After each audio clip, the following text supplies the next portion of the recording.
Hey friends, tonight we walk the soft roads of Galilee, where dust clings to sandals and the sun kisses olive branches in a gentle hush. You're traveling with him, Jesus of Nazareth, and the air feels lighter, as if even the breeze leans in to listen. The journey has no urgency, no tension, just laughter from those ahead and the rhythmic shuffle of feet on stone. You glance toward him. His face is calm, aglow with the same peace that seems to cover the landscape like morning dew. A wedding awaits in Cana, a humble village nestled in soft hills. You don't know the bride or the groom, but it doesn't matter. The invitation came through Mary, his mother, and Jesus said, "Let's go." So you followed. If you thought miracles were always loud and dramatic, think again.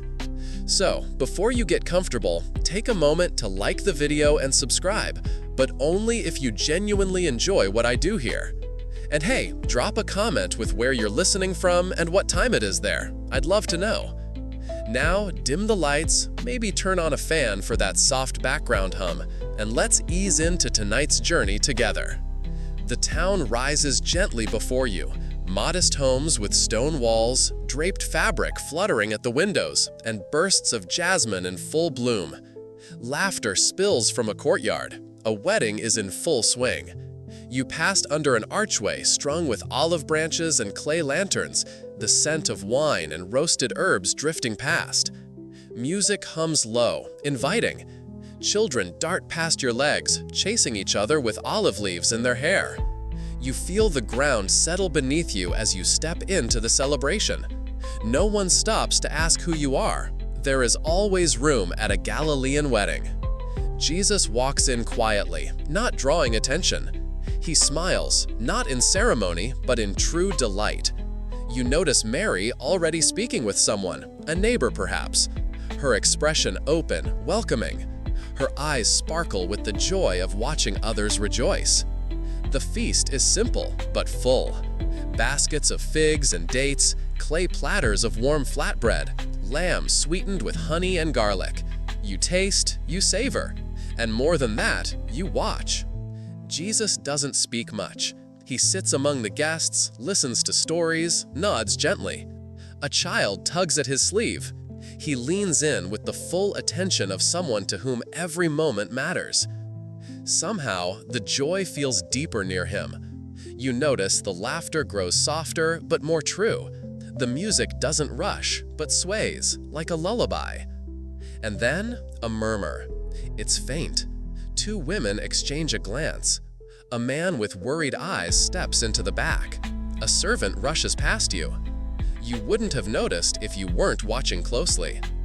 But Mary notices. She crosses the courtyard toward Jesus, her sandals brushing against crushed petals. She bends to whisper something into his ear. You can't hear her words, not clearly, but you see his face. There is no alarm, no frown, just a quiet stillness, a pause that holds something sacred. Jesus looks up. The sky is starting to turn gold with the weight of late afternoon. A dove alights on the edge of the rooftop. The music slows, just slightly. You are near, close enough to catch the faint crease of his brow. He speaks, only a few words, and not with sharpness, but thought, as if weighing something old, something vast, something beyond this small village. But Mary, smiling as if she already knows the answer, turns away. She walks toward the household servants, nodding, gesturing gently toward the stone jars resting by the wall. And Jesus stands, brushing crumbs from his robe. You feel the air thicken, not with tension, but expectation, like the pause between a breath drawn and a breath released. The courtyard glows with golden light. The laughter picks up again. Someone starts a new song on the flute. And yet, right beneath all of it, something is shifting. Something unseen. You don't fully understand what's happening, but then again, maybe that's the point. What would you have done standing there? Would you have noticed the moment the wine ran out? Would you have leaned in or looked away? You stay close because something is beginning, not with a shout, but a whisper. And you're right here for it. The gentle rhythm of celebration. The music carries you back into the hum of the courtyard, simple drums, flutes, and laughter dancing between stone walls. You glance at the faces around you. They glow with the kind of joy that comes not from wealth or spectacle, but from togetherness. Women pour oil over steaming bread, children nap under shaded cloth, and old friends sip wine beneath the fig trees, their words flowing slow and sweet like honey. You stay near Jesus. He hasn't said much since Mary spoke with him, but something has shifted in the way he moves. No longer simply a guest, but a presence that draws your attention without asking for it. You sit on the ground beside him, knees brushing warm stone. His eyes are on the scene, watching the dancers, the clinking of cups, the quiet footsteps of the servants carrying full jugs to waiting tables. It feels like nothing is wrong. It feels like everything is perfect. But you remember the whisper from earlier. They have no more wine. You recall how softly Mary said it, not with panic or urgency, as if she were pointing out a flower beginning to wilt or a candle nearing its end, something tender, something worth noticing. The wedding itself rolls on in rhythm. There is no announcement, no disturbance, just the natural course of things, quietly approaching a need.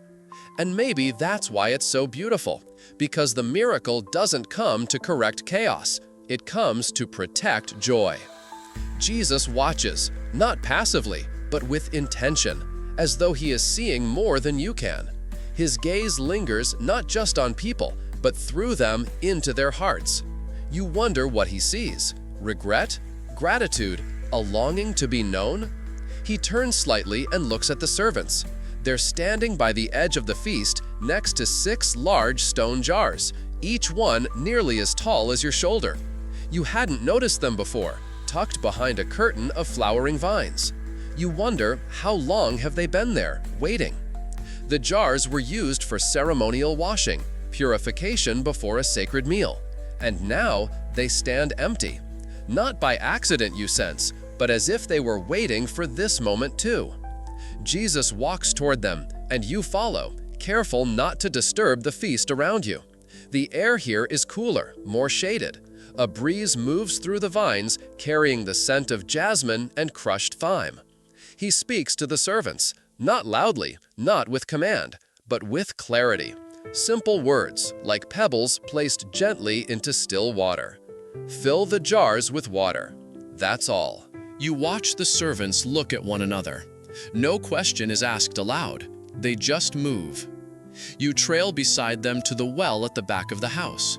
You hear the creak of rope, the splash of buckets lowered, the grunt of effort as water is drawn, poured, lifted again. There is nothing fast about this process. And maybe that's part of it. Maybe miracles begin in the quiet work, one bucket at a time. You take a turn carrying a jug. It's heavy in your arms, and the water sloshes, soaking your sleeve. Yet somehow this ordinary task feels sacred. The sun catches droplets on the rim, turning them into prisms of light. No one claps. No music plays for the filling of jars. And yet something in you feels the moment stretching open, like heaven leaning a little closer. When the final jar is full, the servants stand back. Their shoulders are damp with effort. You breathe in the silence between them. Water sits still and clear, catching a reflection of the courtyard lights. Jesus says one more thing. Now, draw some out and take it to the master of the feast. Again, no explanation, no spectacle, just trust. A servant nods and dips a ladle. You watch his hands tremble slightly. You feel your own breath catch. What will it be? Water? Wine? Both? Neither? The ladle lifts, the cup is carried, and the moment stretches like twilight, neither day nor night, suspended in wonder.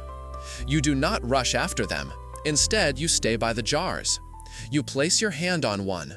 The stone is cool. The water inside, now still, hums with a kind of promise. You don't need to see it to know. Something has changed. something unseen but real. And isn't that how faith often works? You feel the beat of the celebration continuing in the distance. The music hasn't missed a note. No one cries out in amazement, yet. But your heart knows. And you wonder, what else in your life is slowly being transformed, even now, without you seeing? What if the miracle is already in motion? You close your eyes and rest your hand on the stone a moment longer, just to remember what it felt like, before it all became something new. The whisper at the table. The courtyard glows deeper now, bathed in the warm amber of evening lamps. The celebration hums on, mellowed by time and wine, and the air itself seems softer, as if the stars have come closer, listening. You return to the table where Jesus was sitting earlier. His place is empty for the moment, but you lower yourself beside it anyway, watching from a distance as the servant carries the filled cup to the master of the feast. It happens quietly. The steward, a man who spent years tasting and testing, managing food and drink with the precision of one who's seen many weddings, takes the cup without question. He brings it to his lips as he always does, expecting the ordinary. And then he stops. You can't hear his words, not yet, but his face says more than enough. He pauses, blinks, lifts the cup again. He swirls it slightly, tilts his head, then drinks a second time, this time slower, more deliberate. A whisper begins, not from him, but from the table nearby. You lean closer. He's rising to his feet, motioning to the groom with a curious, almost playful smile. What was once routine is now wonder. He places a hand on the groom's shoulder, leans in with a friendly laugh, and says words you catch only in fragments. Most people serve the best wine first, but you saved it for now? The groom blinks, clearly confused. He didn't ask for this. He didn't plan it. He doesn't know how it happened. But his eyes widen as he lifts the cup for himself and sips, first with caution, then with joy. You watch his shoulders relax. His laughter comes easy. Around him, the energy shifts. It's subtle, but you feel it. Not loud, not extravagant, but gentle. Like the way dew gathers on petals before anyone sees it form. Like the way bread rises slowly in silence. Like grace. You glance toward Jesus, now seated again in the shade of the fig tree. He says nothing. He doesn't even look toward the groom or the steward. He breaks a piece of bread from a plate beside him and offers a piece to a child seated near his feet. There is no announcement, no declaration, no thunder. But you feel it. The miracle didn't arrive with a roar. It arrived with a whisper. And maybe that's how love works. You think of Mary, her soft voice earlier. They have no more wine. Not demanding, not desperate, just aware, like a mother who notices things others don't, like someone who knows where joy is thinning before it fades. You remember Jesus' reply, calm and almost distant, as if the moment wasn't yet ready. But then again, time bends around him, and readiness in his presence is more than a matter of schedule. You wonder, what if miracles aren't about fixing disasters? What if they're about filling the quiet gaps before they become wounds? What if grace looks like noticing the need before the emptiness shows? The music picks up again, more lively now, a sweet rhythm spreading from table to table. The guests, still unaware of what truly happened, simply raise their cups, smiling, laughing, toasting. "This is wonderful wine," someone says. "Where did it come from?" asks another. But no one truly knows. Not yet. Only the servants, only Mary, and you. And Jesus? He says nothing. He simply lets the moment be what it is. Not a performance, but a gift. You place your hands gently on the table's edge and breathe in the stillness beneath the celebration. The night smells of baked bread, pressed olives, and now rich wine. The kind of wine that shouldn't exist yet. The kind of joy that arrives not because it must, but because it can. You close your eyes for a moment, listening to the voices, to the wind, to the silence beneath it all. And you feel it again, the invitation. Not to do anything, not to explain anything, just to notice and to wonder. What would you have done sitting there? Would you have asked questions or simply tasted and believed? You open your eyes again and look toward the edge of the feast where the servants are gathered. One of them catches your gaze. He doesn't speak. He only lifts his hand in a gentle wave. You nod, because you both know it wasn't about the wine. It was about the whisper, and the one who always hears it first.